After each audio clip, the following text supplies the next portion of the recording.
Sugeng enjang fams, kulo pinanggi mali wonten ragam Indonesia. Kalian kaluwo joriji wonten mriki. Udah layak nggak tuh jadi mas-mas Jogja? Uhuy. By the way fams, di kota Gudeg ini ada beberapa aturan yang cukup unik tentang hal-hal yang boleh dan tidak. Salah satunya di seputar Plengkung Gading. Selama masih hidup, para Sultan Yogyakarta di zaman dulu tidak diperkenankan untuk melewati Plengkung Gading ini. Plengkung atau gapura pintu keraton adalah salah satu bagian dari istana keraton Ngayogyakarta Hadiningrat. Pada zaman dulu, Plengkung adalah gerbang utama untuk masuk dan keluar keraton. Nah, salah satu pelengkungnya adalah Plengkung Gading yang berada di selatan alun-alun kidul. Plengkung ini merupakan satu-satunya pintu keluar raja yang wafat saat akan dimakamkan di Imogiri. Makanya, selama masih hidup, Sultan alias Raja Jogja tidak diperkenankan melewati pintu ini. Begitulah kira-kira fams. Oh iya, di sini terdapat juga menara sirine yang hanya dibunyikan pada momen-momen tertentu, seperti saat peringatan 17 Agustus dan saat menunjukkan waktu berbuka puasa. Fams, peraturan berikutnya adalah saat ke Pantai Parangtritis. Di sini ada larangan menggunakan pakaian berwarna hijau. Katanya sih, tujuannya untuk menghormati penguasa pantai selatan. Kalau kamu pernah melihat lukisan Nyi Roro Kidul, pasti mengenakan pakaian berwarna hijau kan?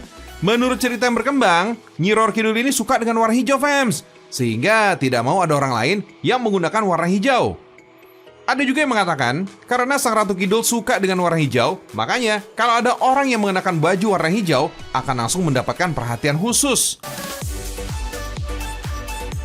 Secara kebetulan nih fams, kalau dari segi keamanan, memang sebaiknya kalau main ke Pantai Selatan ini nggak menggunakan baju warna hijau.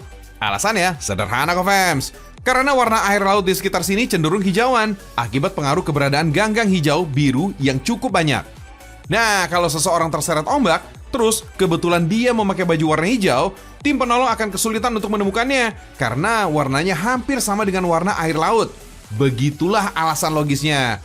Paham ge? Aturan cukup unik juga ada di Kabupaten Gunung Kidul, daerah istimewa Yogyakarta. Masyarakat Gunung Kidul saat ngulek atau bikin sambal harus menghadap ke selatan fams. Memang nggak banyak yang tahu nih tentang peraturan tak tertulis ini. Tapi sebagian orang Kidul ini masih mempercayai, serta masih melakukan itu. Tujuannya nggak lain dan nggak bukan untuk menghormati Nyi Roro Kidul. Balik lagi ke seputar mitos Laut Selatan ya fams. Di Jogja ini ada kepercayaan seputar garis imajiner yang menghubungkan dari Gunung Merapi sampai ke Parangtritis. Secara filosofis, garis ini melambangkan keselarasan dan keseimbangan, hubungan antara manusia dan Tuhan, serta hubungan dengan sesama makhluk. Garis ini juga menggambarkan perjalanan manusia dari lahir sampai kembali pada Sang Pencipta. Amazing ya fams? Segitu kerennya tatanan hidup masyarakat di daerah paling istimewa ini.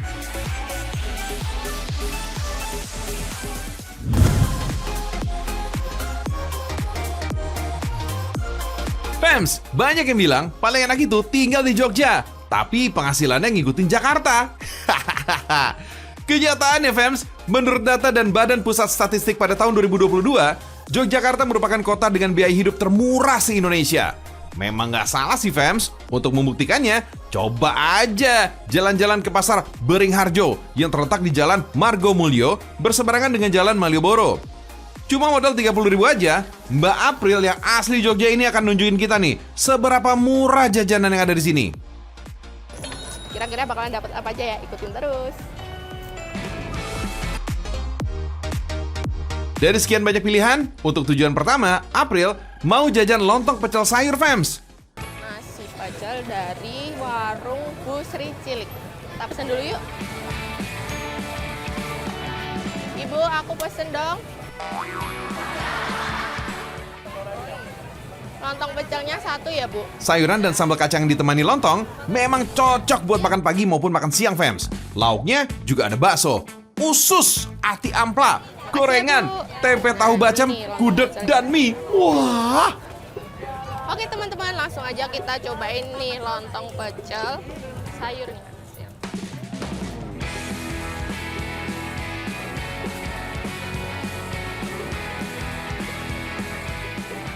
Sayurnya lengkap, bumbunya juga enak banget.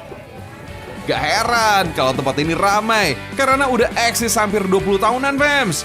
sekarang diurus oleh generasi ketiga dengan terus mempertahankan cita rasanya. Ibu, berapa ya, Bu? Iya, 10.000. 10 ya, Bu. Udah itu aja. Makasih ya, Bu ya. Oke guys, sekarang kita mau lanjut cari mie pentil. Walah, cuma 10.000 aja, fams. Masih ada sisa duit 20.000 nih. Kita cari yang lain dong, Mbak April. Nah, nih guys, kan uang aku masih banyak nih sekarang. Sekarang aku mau coba makanan yang lainnya. Namanya mie pentil nih. Baru buka aja udah rame banget ya guys.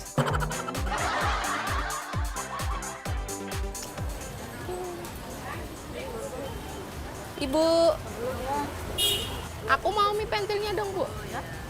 Satu ya, Bu ya. Harganya berapa, Bu? Oh iya, 5.000. Tuh, seporsi cuma goceng alias Rp5.000, fams.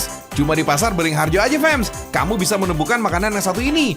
Biasanya buka dari jam 11 pagi hingga paling lama ya jam 1 siang deh. Karena laris manis dan cepat habis, fams. Nah, sekarang aku mau cobain dulu nih mie pentil yang tadi aku beli di sana. Dan sama ibunya dikasih plastik nih guys. Katanya biar nggak kotor gitu kan, soalnya bingung cuci tangannya di mana.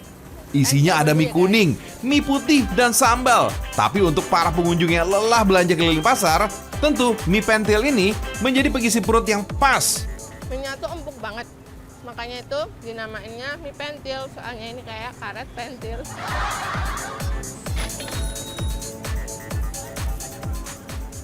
Kenyang.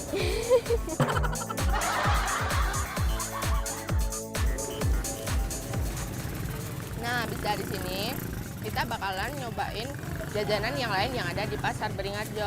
Namanya itu sate kere. Nanti kalian harus ikutin terus ya biar kalian tahu sate kere itu apa. Masih sisa 15.000 lagi nih, fams. Jadi masih bisa nyobain jajanan yang otentik banget nih dari pasar Beringharjo. Namanya sate kere. Kalau menurut asal muasalnya, sate kere adalah sajian sate berbahan dasar lemak sapi. Jadi bukan sate daging ya, fams. Dulunya sih memang makanan rakyat jelata yang nggak sanggup beli daging. Istilahnya wong kere, fams. Tapi makin kesini, sekarang banyak sate kere versi kekinian dengan berbagai varian. Jadi sate kere ini juga udah merambah ke pasaran anak gedongan, fams. Enak banget nih. Nggak kayak sate biasanya karena ini tuh dari lemak. Makanya namanya sate kere. Enak sih enak, tapi ngomong-ngomong, duit kita masih cukup nggak nih? Ibu, aku tadi habis berapa ya?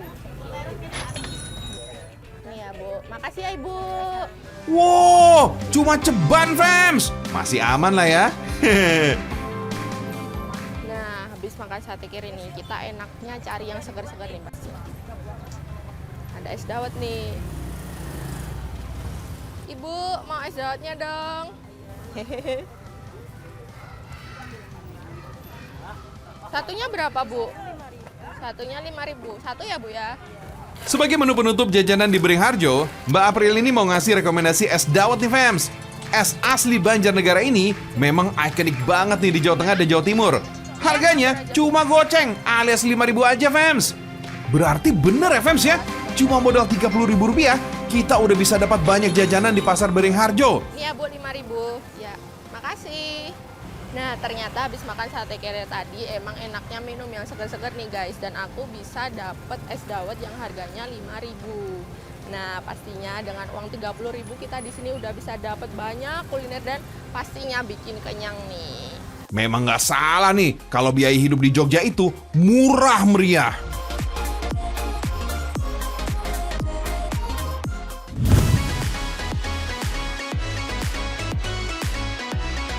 Salah satu kabupaten di Provinsi Daerah Istimewa Yogyakarta adalah Kabupaten Gunung Kidul, yang sebagian besar wilayahnya merupakan perbukitan dan pegunungan kapur. Makanya, wilayah Gunung Kidul ini sering mengalami kekeringan, fams. Tapi, fams, Kabupaten Gunung Kidul juga menyimpan potensi yang nggak kaleng-kaleng. Salah satunya ada rekomendasi pantai yang merupakan pelabuhan ikan paling besar se-Kabupaten Gunung Kidul. Namanya Pantai Sadeng. Di sini kalian bisa melihat berbagai aktivitas yang dilakukan para nelayan. Kebetulan, pas lagi musim ikan nih, fams. Kamu bisa menyaksikan berbakul-bakul ikan fresh hasil tangkapan para nelayan. Ikan yang paling banyak di sini adalah cakalang dan baby tuna. Setelah 10 harian melaut, nelayan biasanya mendapatkan hingga 4 ton ikan. Bahkan nih, kamu juga bisa merasakan langsung sensasi melaut, fams. Memang sih, gak ada kapal yang sengaja disewakan untuk wisatawan, tapi bisa nego nih dengan nelayan setempat untuk ikut berkeliling. Paling biaya cuma Rp300.000 aja, fams.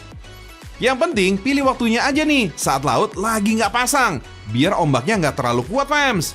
Nah, kamu bisa melihat jajaran tebing pantai berupa batu gamping, serta bebatuan beku sisa aktivitas vulkanik masa silam. Gak hanya itu, fams, kamu juga bisa merasakan sensasi arum jeram. Bedanya, ini bukan di sungai, melainkan di laut. Ombaknya lumayan tinggi, sering menerjang kapal, sehingga bikin kita basah. Kalau udah puas naik kapal, kamu juga bisa nih merasakan olahan ikan hasil nelayan Pantai Sadeng. Tapi sebelum masak, beli dulu ikannya. Di sini selalu ada lapak yang dibuka nelayan untuk menjajakan berbagai jenis ikan. Yang jelas masih segar, fams. Fresh from the ocean. Karena andalannya adalah ikan cakalang, kita cobain yang ini aja yuk. 1 ekor cakalang dan 1 ekor cumi bisa didapatkan dengan harga Rp60.000 aja nih, fams. Murah banget ya. Rata-rata harga 1 kilogram ikan di sini adalah Rp25.000. Sedangkan cumi-cumi dipatok Rp30.000 per kilonya. Coba kalau belanja di luar, mana dapat harga semurah ini? Kalau udah dapat ikannya, gak usah bingung, fams. Karena semua warung di sini menerima jasa memasak. 1 hidangan ini dipatok harga mulai dari Rp10.000. Tergantung banyaknya bumbu dan rempah yang digunakan. Kali ini yang mau dimasak adalah ikan cakalang bakar dan cumi asam pedas. Wah, cara masaknya sederhana banget, fams. Ikan cakalang yang udah dibersihkan kemudian diberi bumbu, lalu didiamkan di atas kompor arang hingga matang. Mudah, tapi butuh waktu agak lama sih. Nah, sambil nunggu, bikin cumi asam pedasnya dulu deh ya. Tumis bawang merah, daun serai, dan daun salam. Kemudian, tambahkan bumbu pedas yang udah dihaluskan, yang terdiri dari cabai, tomat, dan gula merah. Lalu, diamkan hingga mendidih selama beberapa menit, sampai cuminya matang dan bumbunya menyerap. Gak pakai lama kalau ini sih, bisa langsung disantap. Setelah tenaga terkuras, paling bener memang makan yang enak-enak. Hidangan ini bisa kamu nikmati dengan budget Rp100.000 aja, fams. Bayangin kalau di restoran makan seafood fresh berdua, wah udah pasti habis 500 ribuan. Makanya, kalau mau hunting kuliner, jangan cuma di resto atau cafe aja, fams. Sering-sering dong belusukan ke pasar. Nah, buat yang nggak suka seafood, lebih baik mulai coba rutin makan deh. Karena makanan laut ini sangat banyak manfaatnya. Selain meningkatkan daya ingat, menjaga kesehatan kulit, menyehatkan jantung dan mata, seafood juga bisa mencegah depresi. Dengan mengkonsumsi secara rutin, kandungan asam amino dan omega 3 pada seafood dapat membantu otak untuk bekerja lebih tenang dan rileks.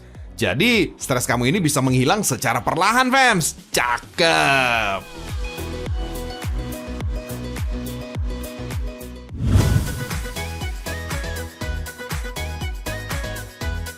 Selain terkenal sebagai negara kepulauan, Indonesia juga terkenal sebagai surganya candi. Sampai saat ini memang belum ada nih catatan resmi beberapa jumlah candi yang ada di Indonesia. Karena bentuk dan ukuran candi di Indonesia ini sangat beragam. Ada yang merupakan kompleks dengan banyak candi. Tapi banyak juga kompleks candi yang tersebar di pegunungan. Salah satu provinsi yang dikenal punya banyak candi adalah daerah istimewa Yogyakarta.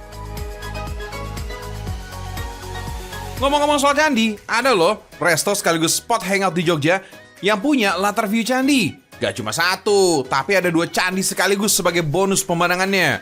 Sebut aja ada Candi Prambanan dan juga Candi Sojiwan. Yang kepo di mana lokasinya? Ya di sini nih, fams. Restoran Suatu di Kabupaten Sleman, Yogyakarta.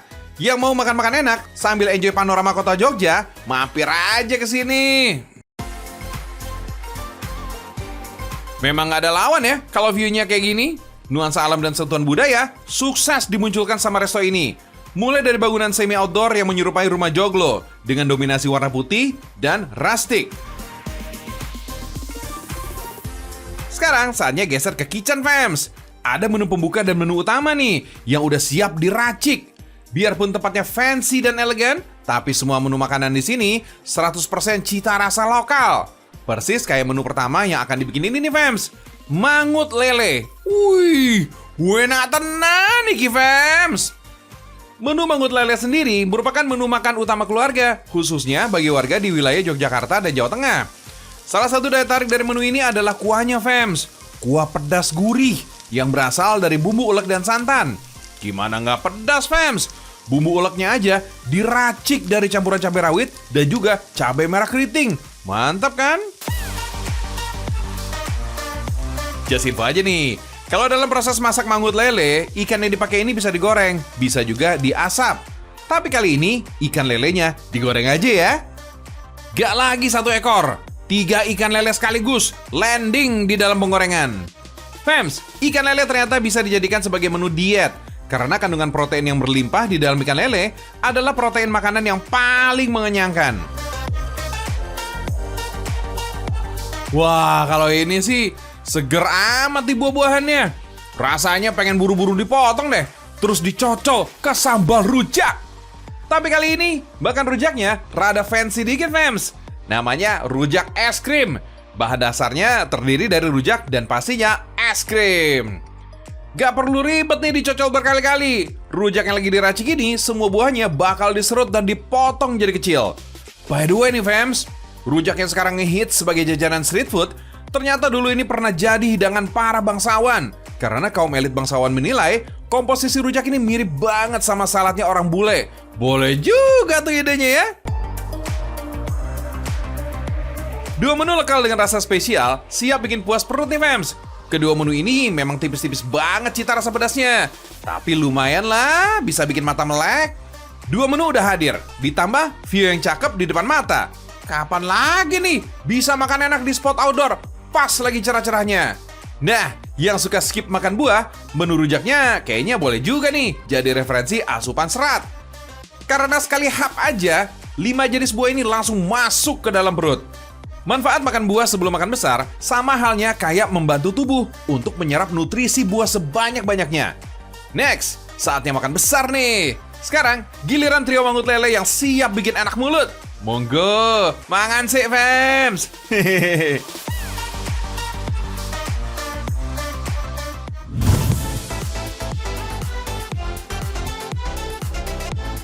Masih di Kabupaten Sleman nih, fams. Kita main air dulu ya, mumpung masih pagi. Sekalian mandi pagi nih, fams. Wahana ini sebenarnya udah ada sejak tahun 2015 lalu, fams. Tapi mulai tahun 2022, Waterboom yang berlokasi di Kecamatan Depok, Kabupaten Sleman, Yogyakarta ini tampil dengan mengubah nama, serta menghadirkan sejumlah fasilitas baru. Memiliki luas lebih dari 7 hektar, Waterboom ini menghadirkan sejumlah aktivitas dan wahana. Setidaknya ada 19 spot dengan tema One Stop Holiday Entertainment and Adventure. Pas banget nih, fams, buat kamu yang suka healing, lari dari kepenatan sesaat, biar nggak pusing.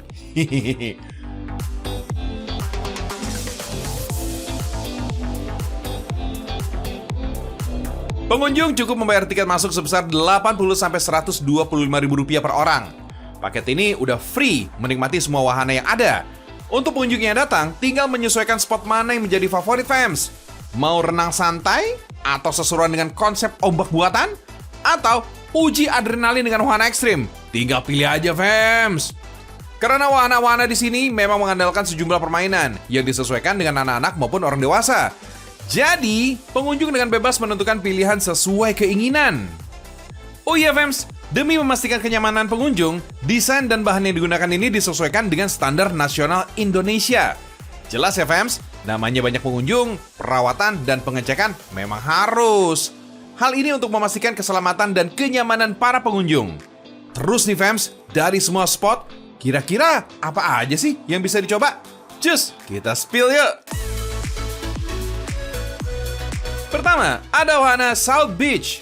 Spot ini merupakan kolam dengan ombak buatan. Dengan menggunakan ban, pengunjung akan terombang-ambing arus, layaknya berada di laut.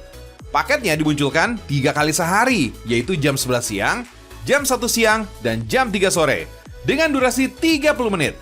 Yang gak kalah menarik nih dari spot ini, terdapat juga mandi busa alias bubble foam. Cakep! Seru maksimal ya, fams! Pengunjung juga bisa nih mencoba kolam susur dengan arus air yang tenang. Dengan menggunakan ban, tubuh akan direlaksasi mengikuti aliran air.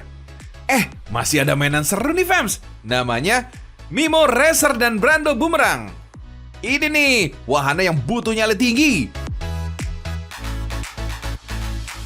Bayangin aja fams, tubuh akan meluncur dari ketinggian. Wih, seru sih ini.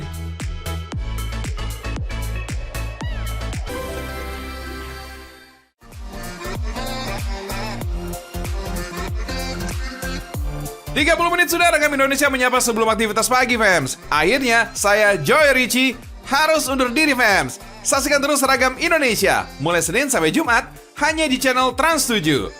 Akhirul kata, semoga hari ini menjadi hari yang penuh berkah untuk kita semua. Amin.